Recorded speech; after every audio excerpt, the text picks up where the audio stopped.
Guys, hope you are all doing good. ஒரு இம்பார்ட்டண்ட்டான விஷயம் தெரியாம உங்களோட லைஃப்ல ஓடிக்கிட்டே இருக்கீங்க. அந்த ஒரு விஷயம் மட்டும் தெரிய ஆரம்பிச்சிருச்சு அப்படின்னா உங்களோட ஸ்ட்ரெஸ், டிப்ரெஷன் இதெல்லாம் ஓடி போய் உங்களோட லைஃப் ஹாப்பியா ப்ளூம் ஆக ஆரம்பிச்சிடும். அப்படியான விஷயம் தானே கேட்குறீங்க. Work and personal life balance பண்றது, அதை பத்தி தான் இந்த வீடியோல சொல்லியிருக்கேன். ஸோ வீடியோ ஃபுல்லா பாருங்க. இந்த ஒர்க் அண்ட் லைஃப் பேலன்ஸ் பண்றது அப்படிங்கிறது இட்ஸ் அ கைண்ட் ஆஃப் ஆர்ட்னு சொல்லலாம். நான் நிறைய பேரை பார்த்துருக்கேன். உங்களோட ஒர்க் ப்ரெஷரை தாங்கிக்க முடியாம அதை எங்க போய் காட்டுறதுன்னு தெரியாம உங்களோட ஃபர்ஸ்ட் சர்க்கிள் இருப்பாங்க, அதாவது உங்களோட வீட்டில் இருக்கிறவங்க, உங்களோட ஃபேமிலி, ஃப்ரெண்ட்ஸ்ன்னு சொல்லிட்டு அவங்க கிட்ட போய் உங்களோட டென்ஷன் எல்லாத்தையும் காட்டுவீங்க. நீங்க ஒரு ஒர்க் பண்ண போறீங்க அப்படிங்கிறப்போ அந்த ஒர்க்ல மட்டும் கான்சென்ட்ரேட் பண்ணுங்க. ப்ராப்பரா ஒரு டைம் ஸ்கெடியூல் பண்ணி அந்த ஸ்கெடியூல்குள்ள உங்களோட ஒர்க்கை கம்ப்ளீட் பண்றதுக்கு பாருங்க. இங்க நமக்கு ரொம்ப பெரிய எனிமியே டிஸ்ட்ராக்ஷன்ஸ் தான். வாட்ஸ்அப் நோட்டிஃபிகேஷன், யாராவது ஒருத்தவங்க கால் வருது, இன்ஸ்டாகிராம் நோட்டிஃபிகேஷன் சொல்லிட்டு இந்த மாதிரி சோஷியல் மீடியா ஸ்டஃப்குள்ள போறதுனால நிறைய டிஸ்ட்ராக்ஷன் வந்து உங்களோட ஒர்க்குமே நிறைய ஸ்பாயில் ஆகிறதுக்கு சான்சஸ் இருக்கு. ஸோ அதனால நீங்க ஒரு 2 ஹார்ஸ்ல ஒரு ஒர்க் பண்ணி முடிக்கலாம்னு சொல்லி நினைக்கும் போது அது 3 ஹார்ஸ் 4 ஹார்ஸ்ன்னு சொல்லிட்டு எக்ஸ்டெண்ட் ஆகிறதுக்கு நிறைய சான்சஸ் இருக்கு. ஒரு ரிசர்ச்ல என்ன சொல்றாங்க அப்படின்னா கண்டினியூஸா 2 ஹார்ஸ் கூட நம்மளால ஒரு ஒர்க்ல கான்சென்ட்ரேட் பண்ண முடியல அப்படின்னு ஒரு சுச்சுவேஷன் வருது அப்படின்னா நம்மளால நிஜமாவே வேற எந்த ஒர்க்லயுமே ப்ராப்பரான கான்சென்ட்ரேஷன் கொடுக்க முடியாது. ஸோ எந்த டிஸ்ட்ராக்ஷன்ஸும் இல்லாம உங்களோட ஒர்க்கை பண்ணுங்க. உங்களோட ஒர்க்ல டிஸ்ட்ராக்ஷன் வருது அப்படிங்கிறப்போ ஏதாவது ஒரு விஷயத்த மோட்டிவேஷனா வச்சுக்கோங்க. இதை நான் அச்சீவ் பண்ணி ஆகணும்னு சொல்லிட்டு நீங்க வைக்கும் போது அதுக்கேற்ற மாதிரி நீங்க ஓடவும் ஆரம்பிப்பீங்க. சில பேருக்கு சேலரி, சில பேருக்கு இம்ப்ரூவ்மெண்ட், சில பேருக்கு ஸ்கில்ஸ் அப்படின்னு சொல்லிட்டு நிறைய விஷயம் ப்ராப்பரான பவுண்டரிஸ் செட் பண்ணிக்கோங்க. ஸோ இதனால உங்களோட ஒர்க் கம்ப்ளீட் ஆனதுக்கு அப்புறமும் உங்களோட ஒர்க்கை பத்தி யோசிக்கிறது, பேசுறது, அதை பத்தி டிஸ்கஸ் பண்றது, இந்த மாதிரியான விஷயத்த எல்லாமே டோட்டலா அவாய்ட் பண்ணிருங்க. நெக்ஸ்ட் இம்பார்ட்டன்டான ஒர்க் எல்லாமே ஃபர்ஸ்ட் செஞ்சு முடிச்சிருங்க. தேவையில்லாத விஷயத்த எல்லாத்தையும் இழுத்து போட்டுட்டு யோசிச்சு அதுல உங்களோட டைம் வேஸ்ட் பண்றதுக்கு பதிலாக இம்பார்ட்டண்டா இந்த ஒர்க் எல்லாம் இருக்குன்னு சொல்லிட்டு அதை ப்ரையாரிட்டைஸ் பண்ணி அதை முடிச்சிட்டீங்க அப்படின்னாவே பாதி வேலை உங்களுக்கு கம்மியாயிரும். நெக்ஸ்ட் ஒன், நிறைய இடத்துல நோ சொல்றதுக்கு யோசிக்கவே யோசிக்காதீங்க. பிகாஸ் இந்த ஜென்ரேஷன்ல நம்ம நிறைய பேர் லேர்ன் பண்ண வேண்டிய ஒரு இம்பார்ட்டன்டான விஷயம் நோ சொல்றது. அது இப்போ யாருக்கிட்டையுமே இல்லாம போயிருச்சு. ஆனா இந்த நோன்னு சொல்றதுக்கு முன்னாடி உங்களோட ஸ்கில்ஸையும் உங்களோட டேலண்ட்டையும் மனசுல வச்சுட்டு சொல்லலாமா வேணாமா அப்படிங்கறத யோசிச்சு டிசைட் பண்ணுங்க. நிறைய ஷார்ட் பிரேக்ஸ் எடுத்துக்கோங்க. கண்டினியூஸா ஒரே வேலையில உட்காந்து நீங்க பண்ணிட்டு இருக்கும்போது உங்களுக்கு டிப்ரெஷன், டென்ஷன் அப்படின்னு சொல்லிட்டு தேவையில்லாத நிறைய விஷயம் வரதுக்கு சான்சஸ் இருக்கு. ஸோ அதனால குட்டி குட்டி பிரேக்ஸ் எடுத்துக்கோங்க. நம்ம ஸ்கூல், காலேஜ் எல்லாம் படிக்கும் போது கண்டினியூஸா நம்ம ஒரு விஷயத்த படிச்சுட்டே இருக்கோம் அப்படின்னா நம்ம டீச்சர்ஸ் எல்லாம் சொல்லுவாங்க ஒரு 5 மினிட்ஸ் ஏதாவது கேம் விளையாடலாமா அப்படின்னு சொல்லிட்டு. ஸோ இந்த மாதிரி குட்டி குட்டி ஷார்ட் பிரேக்ஸ் எடுக்கிறது உங்களுக்குமே ரொம்ப நல்லது. நெக்ஸ்ட் இம்பார்ட்டன்டான விஷயம், உங்களோட ஒர்க் முடிஞ்சிருச்சு அப்படின்னா அப்படியே சோஷியல் மீடியாக்குள்ள போறது. இங்க ஆல்ரெடி நிறைய பேர் சிஸ்டம் ரிலேட்டடான ஒர்க் தான் பண்ணிட்டு இருக்கோம். அங்கேயுமே நமக்கு ஸ்கிரீன் டைம் அப்படிங்கிறது ரொம்பவே ஜாஸ்தியா இருக்கும்.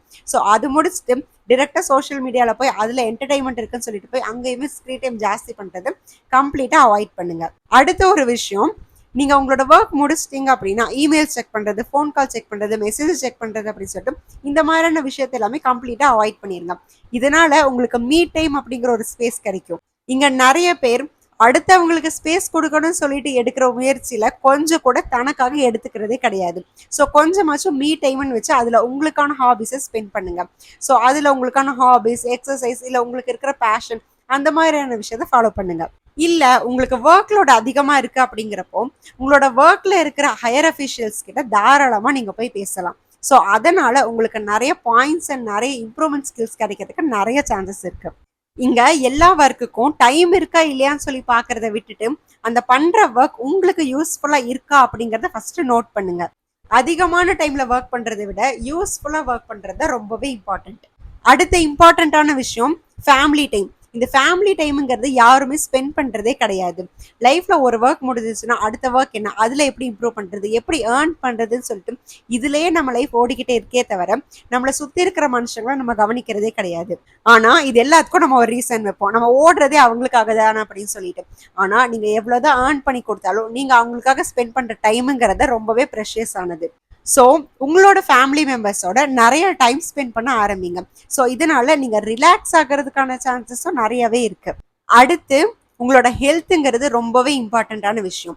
ஸோ தூக்கம் இல்லாம, சாப்பாடு இல்லாம ஹெல்த்தை ஸ்பாயில் பண்ணிட்டு உங்களோட ஒர்க் பண்றதுல எந்த யூஸுமே கிடையாது. அதனால நிறைய ஒர்க் அவுட் பண்ணுங்க, உங்களுக்கு பிடிச்ச ஃபுட்டை சாப்பிடுங்க, நிறைய ரெஸ்ட் எடுங்க, டைம் கிடைக்கும் போது நிறையவே தூங்கிருங்க. ஸோ இதெல்லாம் பண்றதுனால நீங்களுமே ரிலாக்ஸா இருக்கிறதுக்கு நிறைய சான்சஸ் இருக்கு. இங்க எல்லாரும் ஆக்சுவல் லைஃபை விட இமேஜினேஷன் லைஃப்ல தான் நிறைய பேர் வாழ்ந்துட்டு இருக்கீங்க. ஸோ அடுத்து இதுதான் நடக்க போகுதா இல்லையான்னு சொல்லிட்டு தெரியாம அந்த இமேஜினேஷன்லயே நீங்க ஓவர் திங்க் பண்ண ஆரம்பிச்சிருவீங்க. ஸோ அதனால தேவையில்லாத ஸ்ட்ரெஸ் எல்லாம் உங்களுக்கு வர்றதுக்கு சான்சஸ் இருக்கு. ஸோ அதெல்லாம் கம்ப்ளீட்டா அவாய்ட் பண்ணிருங்க. இங்க ஒர்க்குங்கிறது ரொம்ப இம்பார்ட்டன்டான விஷயம் தான். ஆனா அது எல்லாத்தையுமே தாண்டி லைஃப்ங்கிற ஒரு விஷயம் இருக்கு. லைஃபை வாழ தான் ஒர்க் இருக்கே தவிர ஒர்க்குக்காக நம்மளோட லைஃப் இல்லை அப்படிங்கிறது எல்லாருமே தெளிவா புரிஞ்சுக்கோங்க. இது எல்லாத்தையும் தாண்டி டைம் மேனேஜ்மெண்ட் அப்படிங்கிற ஒரு விஷயத்த லேர்ன் பண்ணிக்கிறது ரொம்பவே இம்பார்ட்டன்டான விஷயம். என்னோட பர்சனல் எக்ஸ்பீரியன்ஸ்ல இருந்து சொல்லணும் அப்படின்னா, நான் ஒரு கம்பெனில ஒர்க்கும் பண்றேன். அதை தாண்டி யூடியூப்ங்கிற ஒரு விஷயம் இருக்கு. அதுக்கு கண்டென்ட் ரெடி பண்ணணும், ஒர்க் பண்ணணும், ஷூட் பண்ணணும், அதை எடிட் பண்ணணும் அப்படிங்கிறதுக்கு நிறைய ப்ராசஸ் இருக்கு. ஸோ இது எல்லாத்தையும் தாண்டி I have a huge circle of friends. So அந்த ஃப்ரெண்ட்ஸ் கூடயும் ப்ராப்பராக டைம் ஸ்பெண்ட் பண்ணுறேன். ஃபேமிலி டைம் அப்படிங்கிறதையுமே ப்ராப்பராக வச்சுக்கிறேன். இது எல்லாத்தையும் தாண்டி இம்பார்ட்டண்ட்டான விஷயம் மீ டைம். எனக்கான டைமை, எனக்கான ஸ்பேஸை நான் கொடுக்குறேன். என்னோட இமோஷன்ஸை வெளியே கொண்டு வரதுக்கு என்ன முடியுமோ அதை நான் பண்ணுறேன். என்ன நான் ஹாப்பியாக வச்சுக்கிறதுக்கு என்ன பண்ணணுமோ அதை நான் கண்டிப்பாக பண்ணி தான் ஆகிறேன். ஸோ இது எல்லாத்தையும் நான் பண்ணுறதுனால மட்டுமே தான் என்னோட லைஃப் சாட்டிஸ்ஃபைடாக இருக்குது அப்படின்னு சொல்லிட்டு நான் நம்புகிறேன். சில இடத்துல டிஃபிகல்ட்டாக போகிற மாதிரி இருக்கும். லைஃப் சில டைம் ஹார்டாக இருக்கிற மாதிரி இருக்கும். என்னடா ஓடிக்கிட்டே இருக்கோமே அப்படின்னு சொல்லிட்டு சில நாள் தோணும். அந்த டைமில் பிரேக் எடுத்துக்கிறதுங்கிறது தப்பே கிடையாது. நான் சக்ஸஸ்ஃபுல்லாக ஒரு வீக்கை கம்ப்ளீட் பண்ணிட்டேன் அப்படின்னா அதில் நான் சின்ன சின்ன கிஃப்ட்ஸாக எனக்கே நான் செல்ஃப் கிஃப்டிங் பண்ணிக்குவேன். ஸோ இதனால அடுத்த வீக் ஓடணும் அப்படிங்கிறதுக்கான ஒரு மோட்டிவேஷனும் எனக்கு கிடைக்கும்.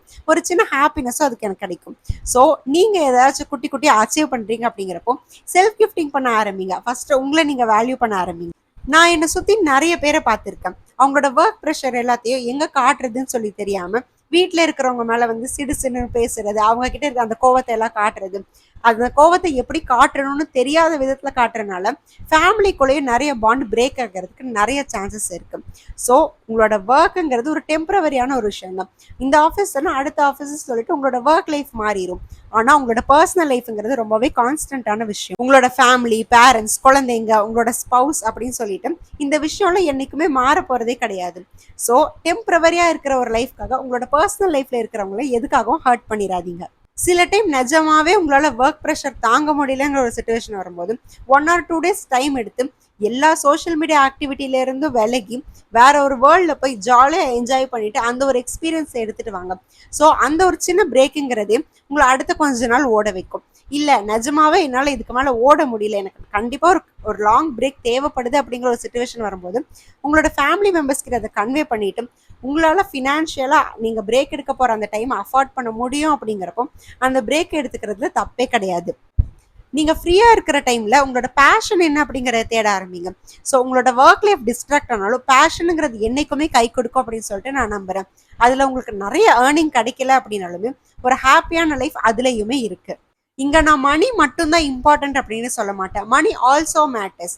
லைஃப்பில் வாழ்கிறதுக்கு தான் மணி தேவைப்படுதே தவிர ஓவரால் லைஃபே அது கிடையாது. ஸோ உங்களை சுற்றி இருக்கிறவங்களையும் உங்களையும் எப்போவுமே ஹாப்பியாக பார்த்துக்கோங்க. இந்த வீடியோ பிடிச்சிருந்துச்சுன்னா லைக், ஷேர், சப்ஸ்கிரைப் பண்ணிக்கோங்க. முடிஞ்ச இன்ஸ்டாகிராம்லேயே ஃபாலோ பண்ணிக்கோங்க. அதோட லிங்க் சேனலோட பயோல கொடுத்துருக்கேன்.